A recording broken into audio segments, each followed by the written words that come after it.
वालेकुम, मेरा नाम मोहम्मद अदनान है और आज का जो हमारा टॉपिक है वो है cell structure and functions. Cell ना हमारी बॉडी का सबसे स्मॉलेस्ट स्ट्रक्चर होता है जो कि फंक्शनल भी होता है। फंक्शनल किस तरीके से कि वो ना कुछ काम कर रहा होता है, वो एटीपी प्रोड्यूस कराता है। एटीपी एनर्जी करेंसी होती है ना, एनर्जी होती है एटीपी। और एटीपी प्रोड्यूस करा रहा है, प्रोटीन सिंथेसिस करा रहा है, ग्लाइकोलिसिस करा रहा है, तो बहुत सारी चीज़ें करा रहा होता है, स्ट्रक्चरल सपोर्ट दे रहा होता है हमारी बॉडी को। तो सेल जो है फंक्शनल भी है। Cell is the smallest structural and functional unit of an organism which is typically microscopic and consists of cytoplasm and a nucleus enclosed in a membrane. Cell को ना हम अपनी नेकेड आई से नहीं देख सकते, हमें माइक्रोस्कोप की ज़रूरत पड़ती है सेल को देखने के लिए। सही है। सेल का स्ट्रक्चर क्या होता है? सेल के पास ना सेल मेम्ब्रेन होती है और साइटोप्लाज्म होता है, न्यूक्लियस होता है, राइबोसोम्स होते हैं और माइटोकॉन्ड्रिया होता है। ये कुछ मेजर कंपोनेंट्स हैं, मेजर ऑर्गेनील्स हैं जो कि सेल के पास होते हैं। प्लांट सेल और एनिमल सेल हम पढ़ेंगे कि प्लांट सेल और एनिमल सेल डिफर कैसे करते हैं एक दूसरे से, उनमें डिफरेंस क्या होता है। सही है। अब साइटोप्लाज्म हम थोड़ा समझते हैं। साइटोप्लाज्म के अंदर ना ऑर्गेनील्स एम्बेड हुए हुए होते हैं। ये जो न्यूक्लियस है ना, ये साइटोप्लाज्म में एम्बेड हुआ हुआ है। ये राइबोसोम्स, माइटोकॉन्ड्रिया, ये सब ना साइटोप्लाज्म में एम्बेड हुए हुए हैं। साइटोप्लाज्म एक जेली लाइक सब्सटेंस होता है, सही है, सेल के अंदर। तो साइटोप्लाज्म में ये सारे ऑर्गेनील्स होते हैं। ऑर्गेनील्स क्या होते हैं? ऑर्गेनील्स ना स्ट्रक्चर होता है सेल के अंदर, फर्दर स्ट्रक्चर होते हैं, उनको हम क्या कहते हैं? ऑर्गेनील्स कहते हैं। और ऑर्गेनील्स भी फंक्शनल होते हैं। सबका ना पर्टिकुलर फंक्शन होता है। जैसे न्यूक्लियस का अपना फंक्शन है, राइबोसोम्स का अपना फंक्शन है, माइटोकॉन्ड्रिया का अपना फंक्शन है, सेल मेम्ब्रेन का भी अपना फंक्शन है। तो इन सबको हम डिस्कस करते हैं आगे। अब ना हम एनिमल सेल को डिस्कस करते हैं। ये मैंने जो आपको कंपोनेंट्स दिखा रहा हूँ ना, ये जो ऑर्गेनील्स हैं ये मेजर है, सही है, ये मेजर ऑर्गेनील्स है। देखो ये जो बीच में ना सर्कल सा जो होता है ना, इसको हम क्या कहते हैं? न्यूक्लियस कहते हैं। पूरा जो है वो न्यूक्लियस है और ये फर्दर डिवाइड होता है। किस में डिवाइड होता है? ये न्यूक्लियर एनवेलप में डिवाइड हो रहा है। और बीच में क्या है? बीच में ना न्यूक्लियोलस है, न्यूक्लियोलस होता है। ये पूरा क्या है? सर्कल, ये न्यूक्लियस है, बीच में क्या है? न्यूक्लियोलस है। इन सब का अपना फंक्शन होता है। ये साइटोप्लाज्म में राइबोसोम्स पाए जाते हैं, लाइसोसोम्स पाए जाते हैं और ये एंडोप्लाज्मिक रेटिकुलम पाया जाता है। एक ना रफ एंडोप्लाज्मिक रेटिकुलम होता है और एक स्मूथ एंडोप्लाज्मिक रेटिकुलम होता है। रफ एंडोप्लाज्मिक रेटिकुलम में राइबोसोम्स जो हैं वो स्टिक हुए हुए होते हैं, इसलिए वो रफ़ होता है। उनकी जो सरफेस होती है ना वो रफ़ हो जाती है क्योंकि उन पर राइबोसोम्स अटैच्ड होते हैं। ये देखें ना आप लोग, ये जो हैं ये राइबोसोम्स हैं, ये एंडोप्लाज्मिक रेटिकुलम से अटैच हुए हैं। पर इस वाले एंडोप्लाज्मिक रेटिकुलम से राइबोसोम्स अटैच नहीं हुए हुए, तो इसको हम क्या कहेंगे? Smooth endoplasmic reticulum. ठीक है।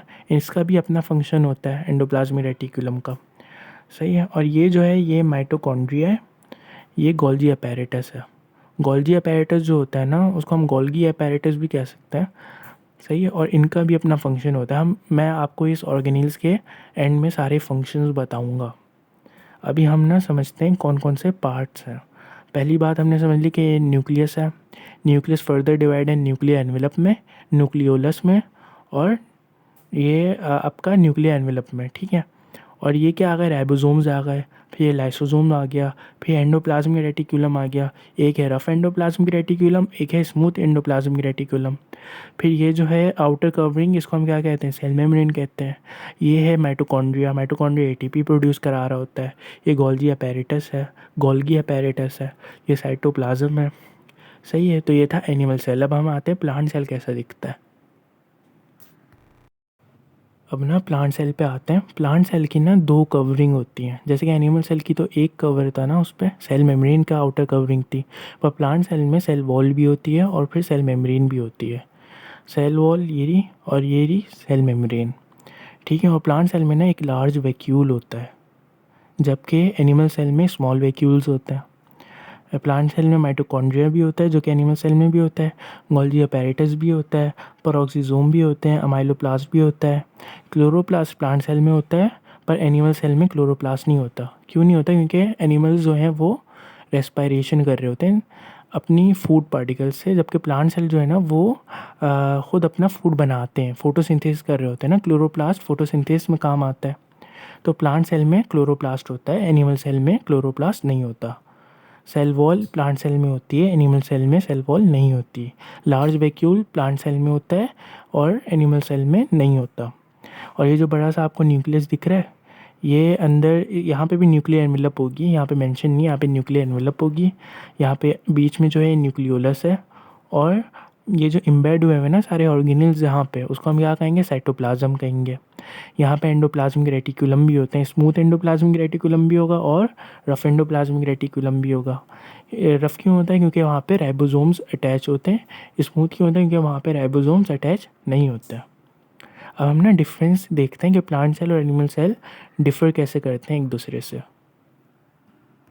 Major difference of plant and animal cells are, plant cells have cell wall, chloroplast, large vacuole, and animal cell does not have. भाई प्लांट सेल और एनिमल सेल में कुछ इतना ख़ास डिफरेंस नहीं होता, बस ये डिफरेंस होता है कि ना सेल वॉल होती है प्लांट सेल की, और प्लांट सेल में ना लार्ज वैक्यूल होता है, जबकि एनिमल सेल में स्मॉल वैक्यूल्स होते हैं।